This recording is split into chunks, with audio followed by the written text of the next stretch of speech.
Money, Your Life, featuring Professor Koh Sumit from Singapore. Brought to you here every week by themetropolis.com and Lifestyle TV USA. Business news from Singapore. The Straits Times Index on the 3rd of September 2021. For 6 months to date, we are in the red. For today's performance of the Straits Times Index on 3rd of September 2021, we are in the green at 3,083. And this is how Singapore Straits Times Index performed for the last 6 months in exact detail. More business news. Another one bites the dust as construction company Great Earth pulls out from 5 BTO projects and goes broke. Next, a new regulation that will disclose all the records of real estate agents' transactions for all residential properties in Singapore.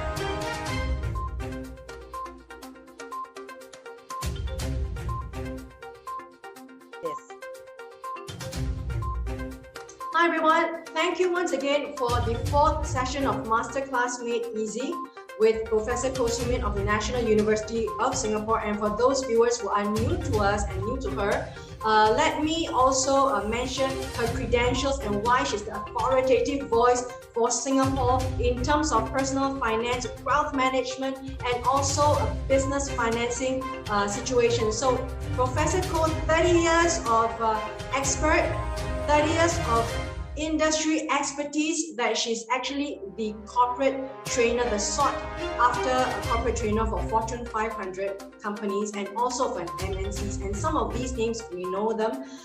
We're talking about Mitsui conglomerate from Japan. In Singapore, we're talking about Singapore Power, and also Swiss companies, ABB, and also British, Boeing. So we're talking about all these companies, plus also not forgetting BP, British Petroleum, and all these are big brand names. They don't go to her for nothing. Ladies and gentlemen, we are borrowing her time and we owe her a lot of money for every minute that she spends online with us. So I must catch her, I must have her, and therefore it is such an honor for us, ladies and gentlemen. Please reshare this video because we don't want to be spending time on consultant money in a time whereby every dollar should be going into your workers, yourself, your investments, and also keeping the lights and keeping the utility going. So therefore, the purpose of our show is very important. We are giving back to the community in Singapore, in Asia, and also to the wider community in the world, in America, where the audience are. And I want to thank Professor Koh for her relentless passion serving Fortune 500, but now serving the mainstream businesses.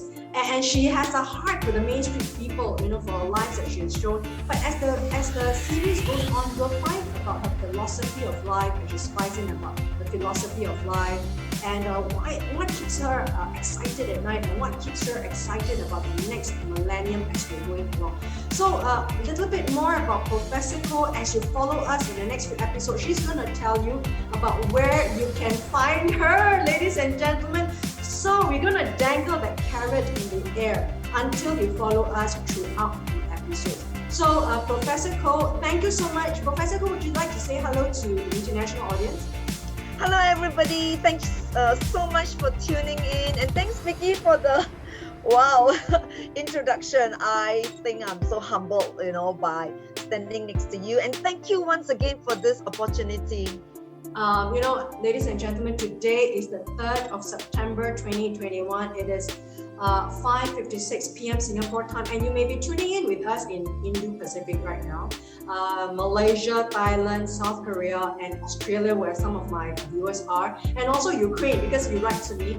But if you're in America and you're looking at this video tomorrow, next month, next year, ladies and gentlemen, do not worry, we're going to be here for you infinity, because this is the infinite world we're talking about. So we're sending out our power, we're sending out our information, whatever we knowledge, and not keeping it, and giving to the Main Street people and the Main Street businesses. Such a beautiful time that we are giving back, and also as ambassadors of Singapore, we are giving back to the community in every way we can in a humble manner. And if there are people who would like to write to us, write to talk about live777 at gmail.com to myself, Vicky Esther, talk about live777 at gmail.com. Tell us that you would like to participate and show me your questions and your queries for Professor Koh. And then, as we go along, she's going to tell me more about her consultancy services, where you can find her. And then we'll probably do a segment where you can actually call in and send in your essay, send in your real case studies where she can actually answer all these questions to you. So ladies and gentlemen, not to take up too much of Professor Koh's time, because she's paid so much by the hour and she's giving to us complimentary. So I'd like to have Professor to take it away for two parts of our very important 30-minute session here. The first part is about some of these words we read in the business times in Singapore. I myself is a very reserved, conservative person. I don't invest a lot in things that is volatile, things that I do not understand, even though I'm financially trained, I have got a degree in accountancy, but I'm still conservative. And there are lots of words that's always coming up: cryptocurrency, Bitcoin, Binance. But let's go back to what's classical right now: bonds, coupons, shares, and stocks. But today particularly, let's talk about bonds. What are bonds? Because Temasek Holding just came out a couple of days ago that they're releasing 50-year bond to the marketplace. Bonds versus shares. Now, to the people who are upgrading themselves, you're reading the news, what are they? We know what shares are. And of course, shares are different types of shares: convertible, non-convertible, convertible, premium, etc. But let's talk about the big broad sums of bonds. And what's the implication of Temasek Holding, a sovereign fund of Singapore, issuing a 50-year bond to the public? And what are the pros and cons? But because let's go into a deep dive of 3 days, 3 months of session, I just want Professor Koh to give us 3 sentences for the definition, and probably 5 slides to tell us bonds, what they are, coupons, what they mean, the shares, what they are, so that we don't look like, when I read the papers, we kind of skip a few pages. That's what I do. So I'm so glad to have Professor Koh demystify bonds. And then also the second part, talking about Main Street businesses concepts that you can use about weighted average capital credit. If I get that right, it's a mouthful, but we're going to break it down to make it applicable to everyday people. So Professor Koh, I'm going to make you the host right now. Hopefully you give me a lot of your education, and I hope I represent the public, and if I do ask questions, I hope that you can demystify. Thank you, Professor Koh. You're the host, and take it away, Professor. Thank you so much, Vicky. Whatever I'm doing now, giving back to society, is just a little bit, and the minimum I can do for everybody. So it's my pleasure. It's indeed my pleasure. So let's an antique. Wow. That's an American bond, right? This was a bond called Liberty Bond, issued by the Ministry of Finance under the instruction of the national government of the Republic of China. Oh, Republic of China. Yes. Okay, Republic of China is Taiwan. All right. Republic of China. I think it's probably from China. Yeah. Could you continue with that? Yeah, and the amount is $500 million.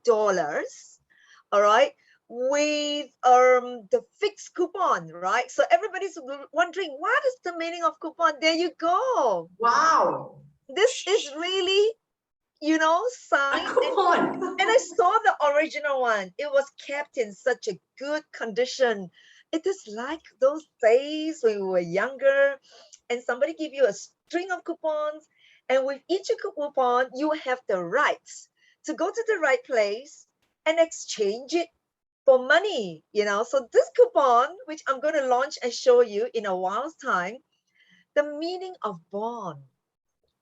Bond means that it is something that gives you a right, all right, to claim.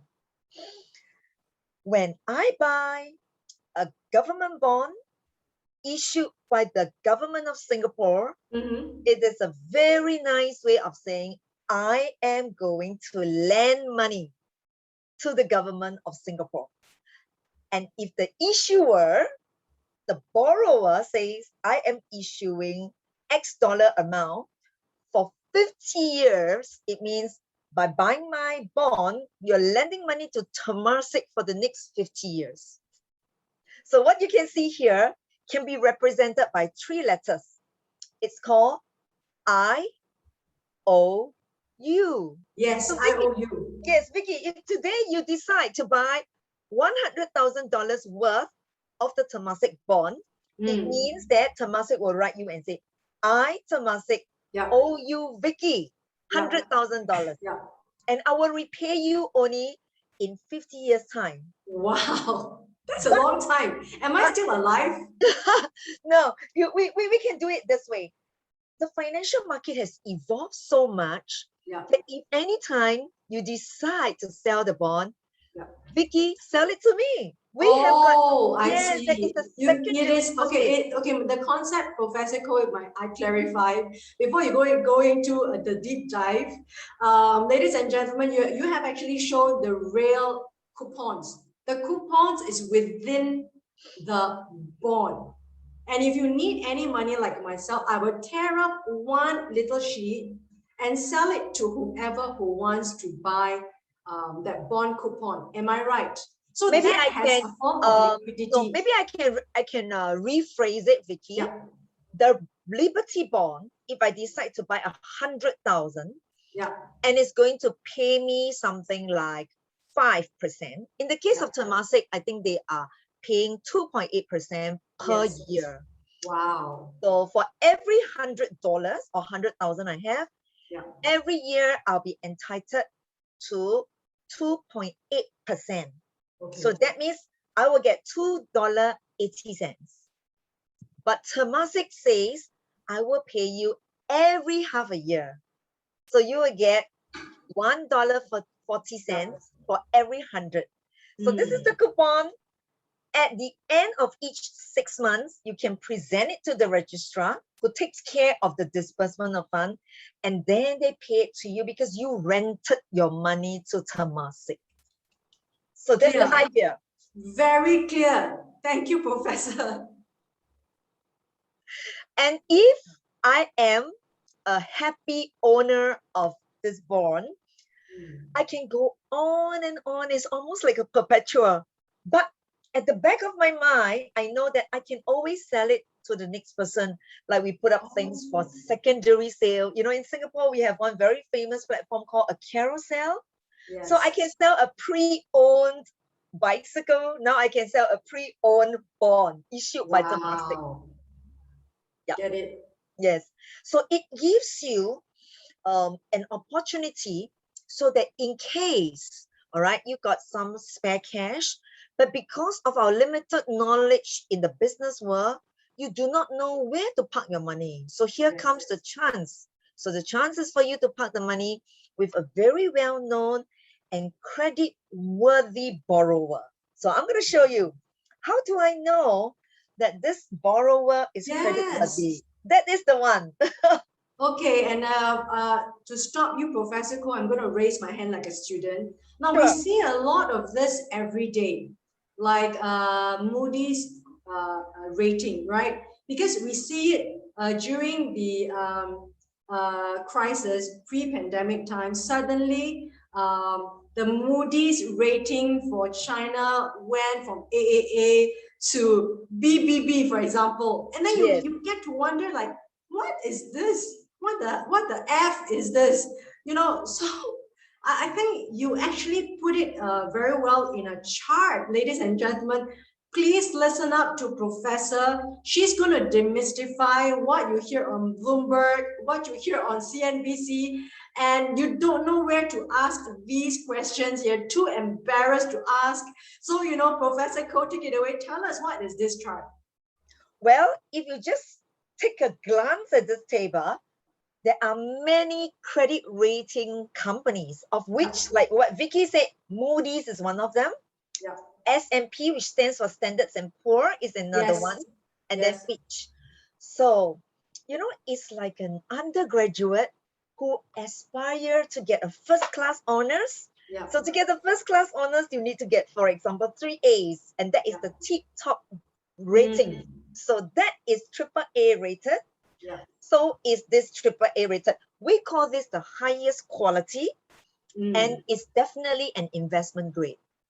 But should you get only 2 A's, then maybe you are still quite good quality, worthy of investment with very low risk, but you rank number 2. But that's still good enough, all right? And the higher the rating you are, the better and the more stable financially. Therefore, the issuer, like Temasek, can afford to pay lower interest rates.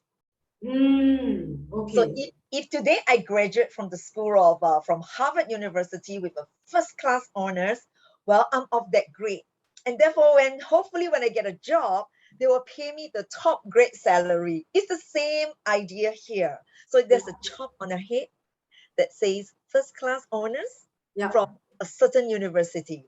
This is AAA rated from Moody's. Yes, wonderful. Now I get it. Yes. And for everybody out there, when in doubt, just remember, you could go as low as BBB, because BBB is still in the category of a safe investment, although it's a medium grade, and therefore you will be paid slightly higher coupon. So the coupon is like interest rate. Imagine I walk into a bank today, and then I place my $100, my $1,000, and you say, look, Mr. Bank Manager, I think I don't need this money for the next 1 year. Can I park it with you? So I'm renting this money for you to do business, and then you pay me back a rental. That's called interest. So that's called the coupon. Yeah, the coupon. I see. That's a coupon. Yes. It is something, the coupon means interests. The little coupons that you saw gives the owner of the bond the entitlement. At the end of every 6 months or every year, you use this like a receipt, like an evidence to say, I am the legal owner of this bond, and you pay me the rental, the periodic interest rates, the periodic interest. Sure. So it's as simple as that. Yes. But Vicky, in this day and age, we no longer hold the physical coupon and the physical certificate. Everything is digitalized, and therefore your ownership is recorded on a platform whereby it can be certified that you are the legal owner from this period to that period. That's how it works. So that's bond rating.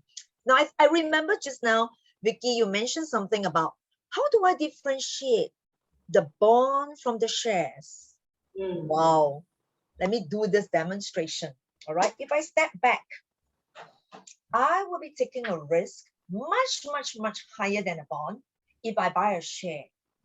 A bond holder, all right, is somebody who has got lesser appetite for risk.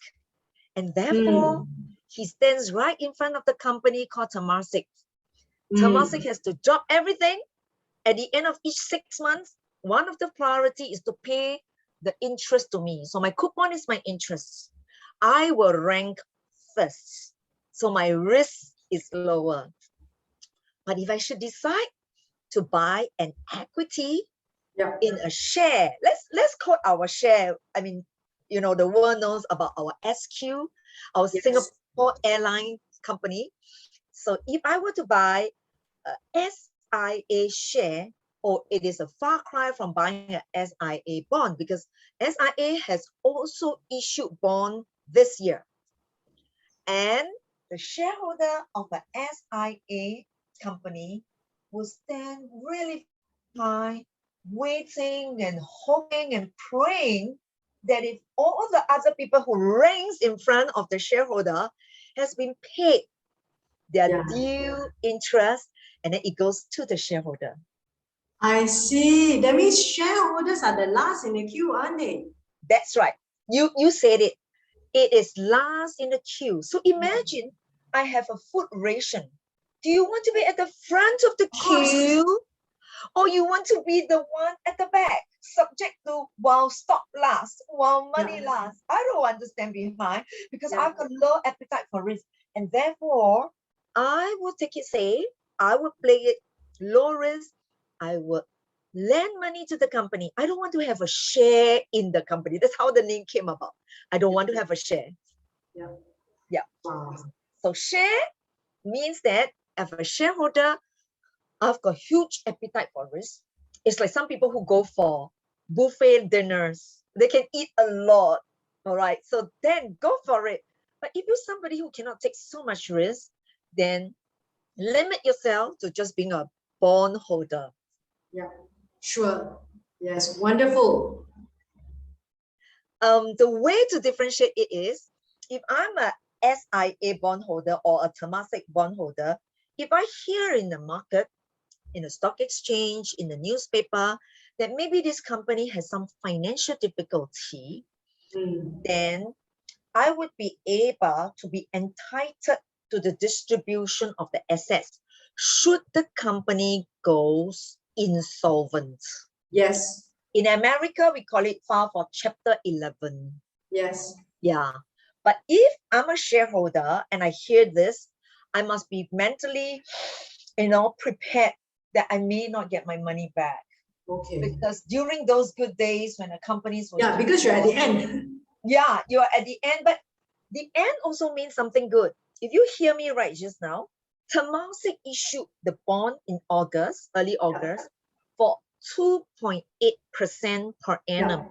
Sure. And that is fixed. Yes. So if Temasek, with all the investment in all the operating companies, if they do well, a bondholder only gets 2.8% fixed. Yes. They don't get any more than that.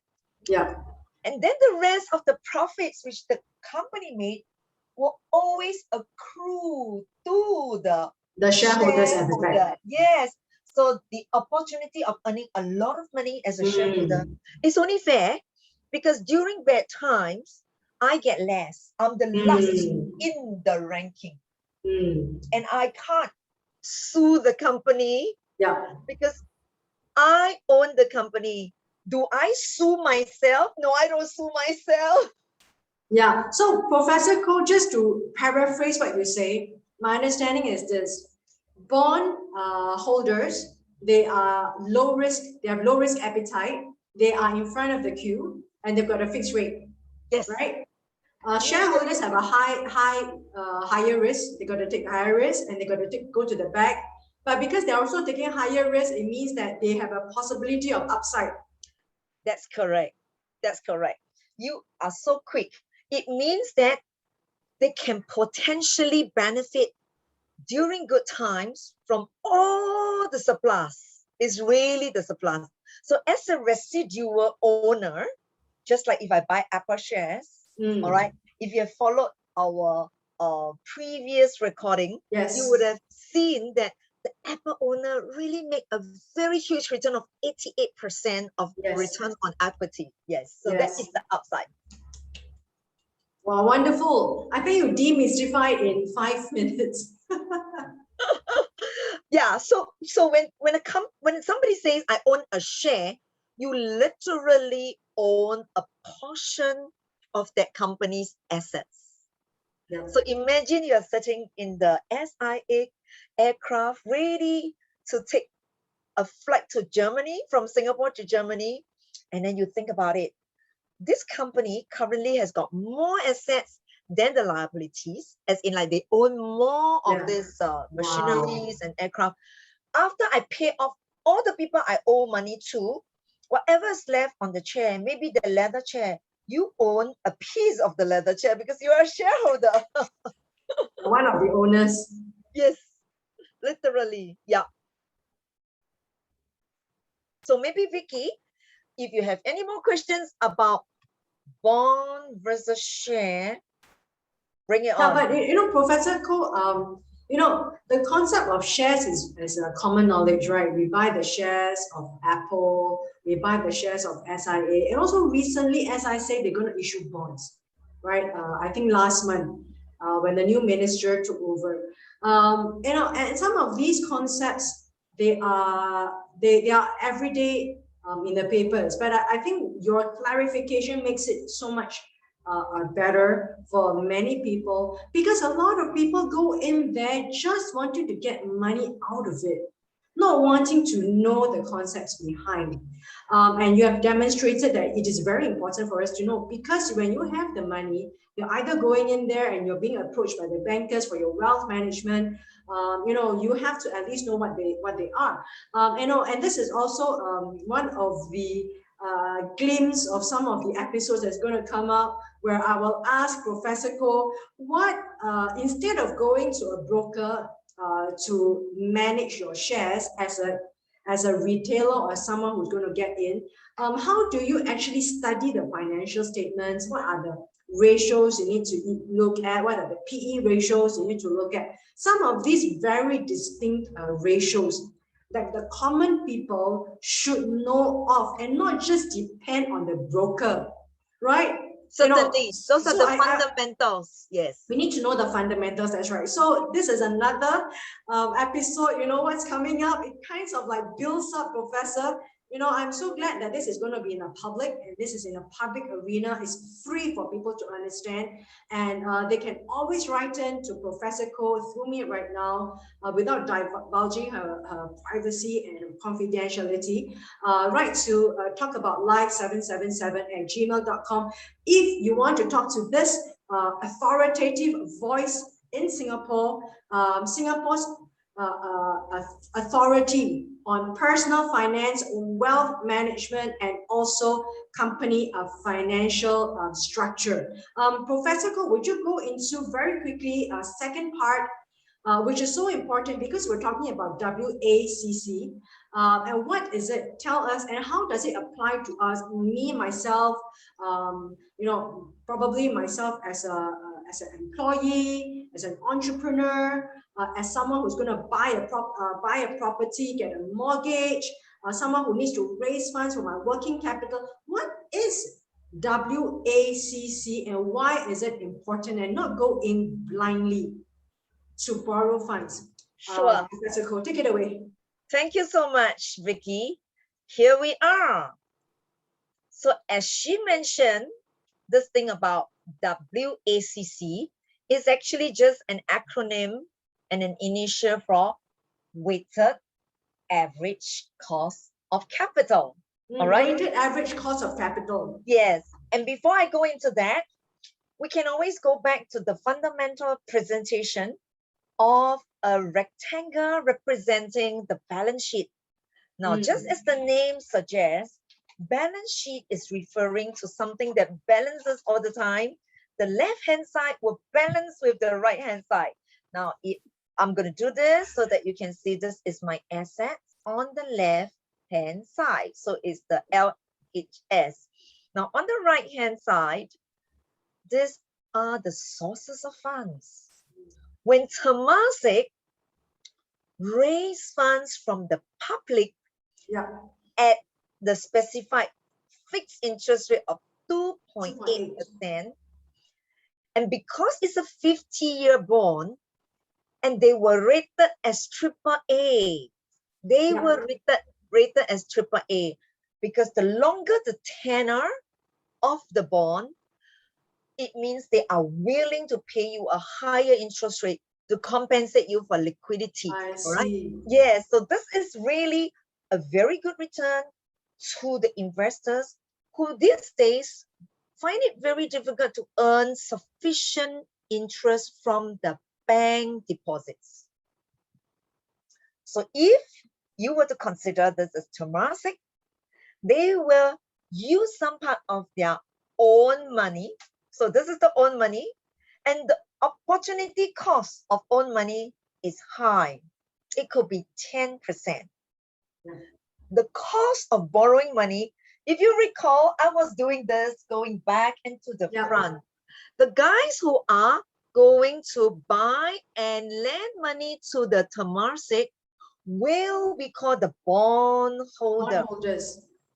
And therefore, they only ask for a relatively lower interest rate because they do not own the company, they lend. So if I can take, I see. yeah, so low risk, you ask for lower return. Higher risk, you ask and expect a higher return. So if you look at the slide just before this, I'm going to bring you through something as basic as A, B, C. Allow me to write, all right? We tell our younger investors it's as easy as A, B, C, but don't stop there. D and a E. So this will be in my subsequent episodes. I will then explain what is, how do I analyze the company's DE ratio? So this is other people's money. PE ratio. Yeah, it's called a DE ratio. So it is the debt. DE ratio. Yeah, it's not debt to earning. Is that debt to earning? Debt to equity. Or debt to equity. Yeah, so it's about balancing the very relatively hotter money. All right. So imagine this water here that is kept in the hot bottle at 100 degrees Celsius. And another one which is relatively cooler at 20 degrees Celsius. I pour equal amount of water into the company, and these are all the funds. The money, the water is the fund. Now we use our sense of logic. When we mix the water in equal proportion of 100 degrees Celsius and 20 degrees Celsius, we end up with an average temperature of 60 degrees Celsius. So here's where the concept of WACC comes in. It actually means if I put a weight, the weight here means the proportion. The proportion here is 50% of hot water. I see. Another 50% of hot water. Wow, so very good concept. Yeah. And you know, Vicky, just allow me to bring my 2 cups. This is my hot water. Yeah. It's shining yellow. This is my cooling water. I'm going to pour equal amount into a tub. I definitely won't get as high as 100 degrees Celsius, nor as low as 20. It's going to be homogeneous, 60 degrees Celsius. But think about it. If I can mix water to get the temperature that is fit for taking a bath, why don't I pour in a few more bottles of the cool blue? And it's all 20 degrees Celsius. And if you think about it, because I put more of this proportion and relatively lesser proportion of hot water, my water won't be as hot as 60 degrees anymore. It will only be 40 degrees Celsius. So this is where I say the weight. The weight is the proportion. This is 1 unit. These are 3 units. So it takes up 1 out of a total of 4. And this takes up 3 out of a total of 4. That's where the word weight, average. Average. Professor, now that we are into this, and because you know time is of the essence for all of us, I wonder myself now, I'm looking at this slide as a shop owner, as a fashion shop owner. Are you trying to explain to me the concept that I need to balance the amount between having certain sources of fund that I actually borrow, like a liability that I need to repay back, or certain equity that I need to inject into the company. Right now, this concept is very important because a lot of business owners, I'm talking about those small auto entrepreneurs, your mom and pop stores, or even, for example, a lawyer who's now opening a cake shop down the street. A lot of people are just re-paradigm shift. They're pivoting. They were doing an engineer's job. Now they're opening a pastry shop. Now these concepts are new to them, right? And I think it makes it very worthwhile. So look at it like what you say. Yes, we need money to operate a business, right? You're trying to say this, right? Money to Yes, operate. yes. I use On the water to one hand, represent we can money. inject our own money, like what you Yes. say, own money, OM. The other one is OPM, which is the liability, right? Okay, how much do I have the OPM in order to actually balance this two to get the maximum out of it, right? So how do we operate that, Professor? Could you go through the slides? Yep. So after Yes. having understood Yeah. what is the degree So of am I right to explain that? yes, and you use a very good word. I'm going to steal that word from you.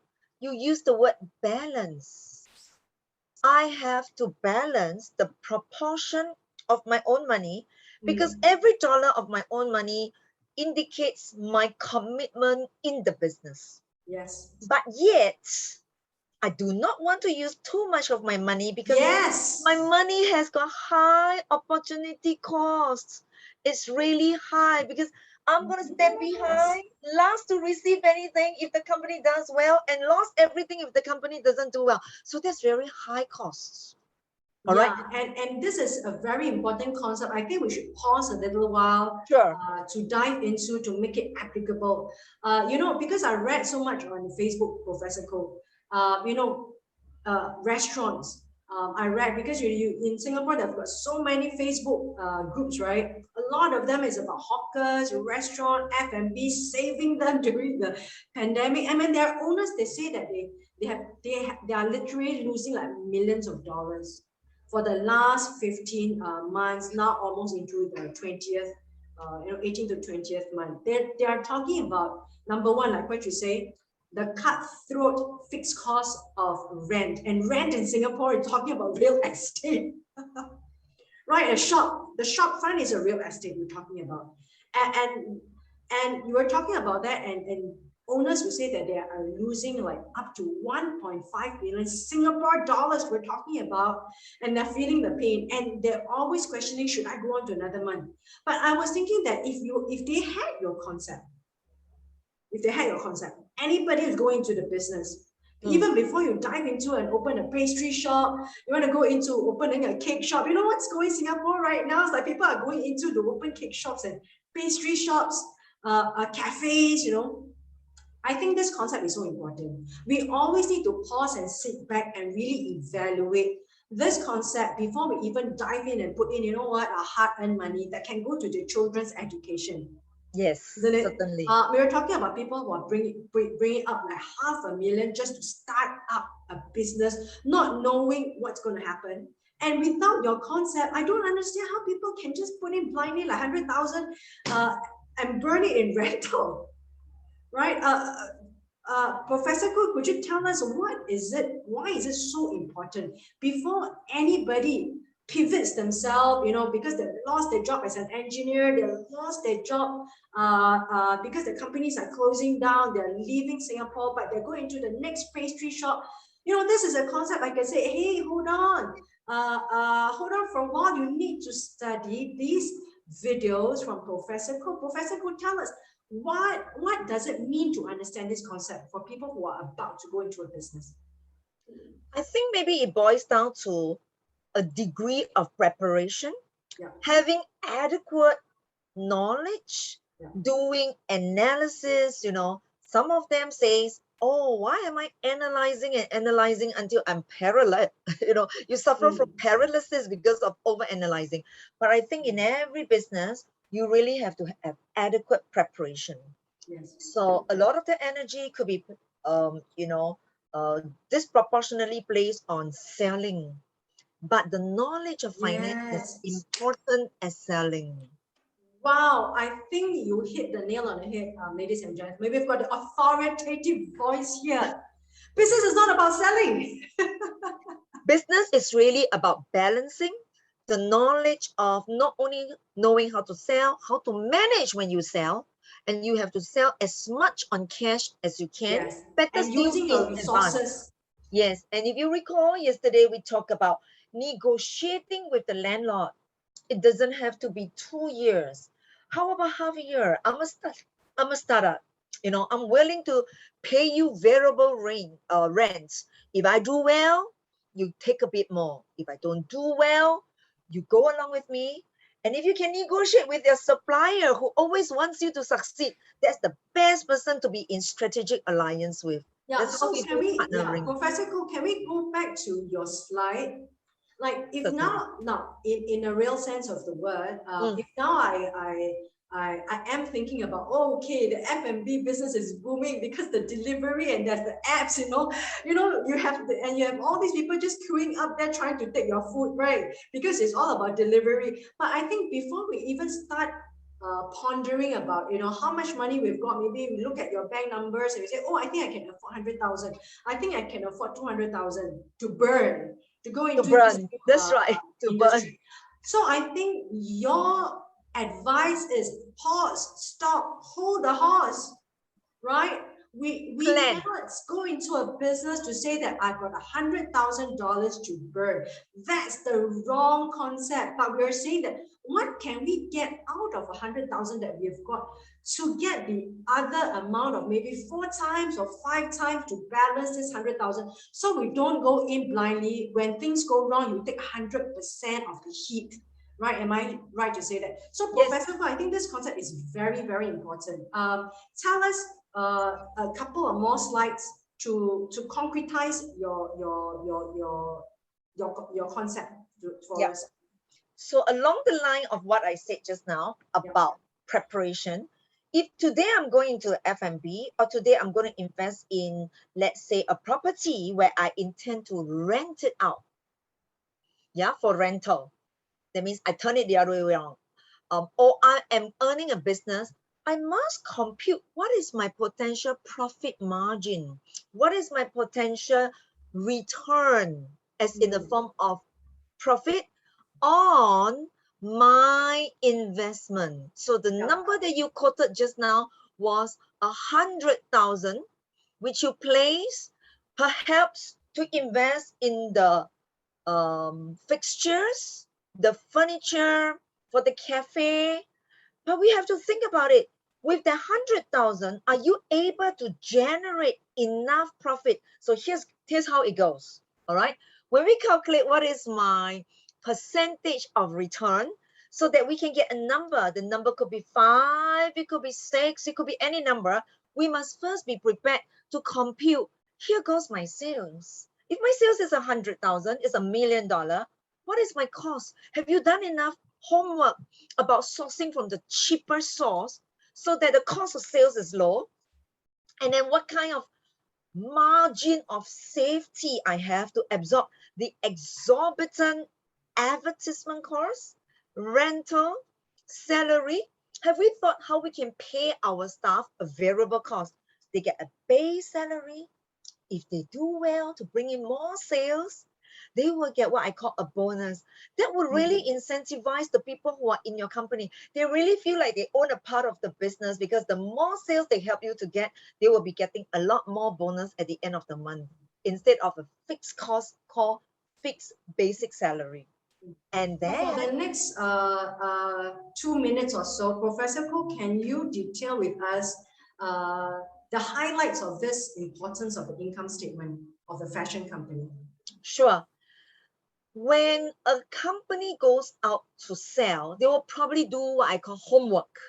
If they know that the cost in the market is about 60 cents, all right, we can call it 60 cents, 60,000 or $60, they will do a markup. The markup has to be in line with what market dictates, because you are going to sell short if you sell lesser than what the market is offering. Neither are you going to get the market share if you price yourself out of the market. So it's about Yes, market the price. yes, it's the market price and supply, like we do basic economics. Yes. So this is a very vertical and straightforward detail of when doing business, have you done sensitivity analysis Yes. on what if besides the Delta variant, what if I get Yes. a mu? Now we're talking about another type of mutant. It's Yeah. no longer alpha, no longer delta, it's called mu. What if I cannot derive and achieve my sales of 1,000,000? What can you do? Do you have enough deep pocket to last for the entire 1 year for which you have Yes. signed your rental Wow. agreement? And then you will be shortchanging yourself. No, I think Professor Ko, this is such an important lesson. A lot of people are actually trying to pivot, right? And this is real. We're talking about unemployment levels now. We're talking about re-employment, right? We're talking about people who are trying to seek employment for themselves when there is no employment around. So what you are telling here, people who wants to like dig up from that piggy bank right now, that 100,000 to dive into opening a kiosk, for example, right? A takeaway corner for breakfast or something. I think before people do that, they must do their homework and not just looking at, okay, how much money I've got. Definitely how much money you've got. But I think you talked about weighted average cost of capital, which we can always explore again because there's so much concept in it. And today you touched on it. And also income statement, like what you say, sensitivity analysis. What are the unknown factors that's further going to disrupt your company? And we are in a disruptive world right now. 100,000 is going to burn you right through your pockets in 1 month when you see there's no sales coming. Are you able to going to bring up another 100,000 and burn again? And we're talking about real money, Professor Cole, right here. This is real life. We're talking about real life here. We're talking about people. We look at Facebook now. People are starting their businesses, right? You're talking about people. Oh, people are starting businesses in the hawker center. They are like redesigning. They are like bringing a brand that is old kopitiam style and making it to a cafe style in the hawker center, right? I mean, a lot of people digging money from their piggy bank, and I'm trying to say that the money that you have in your pocket is finite. But if you can find a way to borrow from the bank, it probably can stretch your dollar, and the banks have infinite money. That's right. I think that's what we're trying to say. And also your income statement for demand and supply is so important because you're talking about pricing. Not too low, not too high, because there's an impact. Am I a good student for you, Professor? Very much so, Vicky. Thank you. It's been so interactive that if you can ask even more questions, because I have projected a hypothetical situation whereby that business owner is so excited about the net profit he's going to make, and then he forgot, if I made 0.03 of a million, which is 30,000, does it even make sense if I have to invest amount of assets into the company that is worth 1,000,000? If you Yes. recall, that was my investment. If this is $1,000,000 and all I get was an amount of 30,000, I'm actually getting in return for my investment 3%. But I would have done this, source my loan at 2%, but use my piggy bank, my own money that is very precious. Actually, my average cost is 4%. Why are we getting a return of only 3% when the cost is above 3%? It does Yes. not make business sense. Not even dollars. Not even dollars. So I think, Professor, you have actually tied the whole story together now, and I think you hit the nail on the head. It is not too difficult if you are able to just explain the concept in the last half an hour about weighted average cost of capital. Anybody can just sit into this show and this class and do a quick calculation. How much are they going to project? To get their returns on their investment. Without further ado, would you like to wrap up in the next 10 seconds? And I hope that this is going to be like a hook for the next episode for people to tune in to Professor Ko. Yes, this picture is prepared in such a manner that if you could just appreciate what you see there, highlighted in green, weighted average cost is definitely 4%. We compute it like the way we do our hot water, cold water. Average temperature is 4 degrees Celsius or 4% versus what I get, which is my benefit. When I make money, that's my benefit. I get in return 3%. It doesn't make sense. Now, if somebody comes up to you and challenge you and say, look, you are getting 3% return versus a borrowed money of 2%, then he has omitted the opportunity cost of my piggy bank money. And that money is my equity. It's so precious because I'm taking such a high risk, queuing up all the way behind. If my business do not succeed, I've got all the risk to bear. Therefore, I should put a price tag of 10%. That's how I work out 4% weighted average cost of capital. So with that, thank you so much, Professor Ko. Would you pull me back as the... Okay, thank you so much, Professor Ko. That's a wonderful lesson, and I hope I've been a good student for you. You have been most interactive, and it's really fun, Vicky, to be here on air again, meeting my target audience. Thank you, everyone, for spending time with me in the past half an hour. Thank you. Thank you so much, Professor Ko. You've talked with us about bonds and shares, and now weighted average cost of capital, where the SMEs and the retailers should use, and people who are thinking about going into a business. Hey, hold your horse. Do some homework first before you're happily going into to say, oh, this is going to my new project. You will be happy now, but 3 months down the line, you'll be thinking, is this a right decision when things becomes uncertain? So thank you again so much, Professor Ko. I will see you very soon for our next 5th Masterclass Made Easy, Your Money, Your Life with Professor Ko. Let's give Professor Ko a round of applause. Thank you, Vicky. Thank you, everyone. Bye. Bye.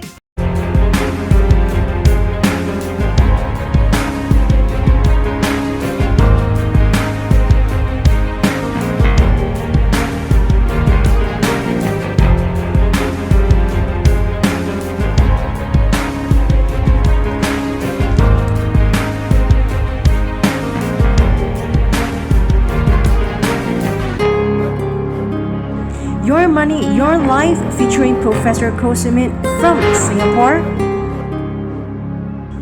Brought to you here every week by dmetropolis.com and Lifestyle TV USA.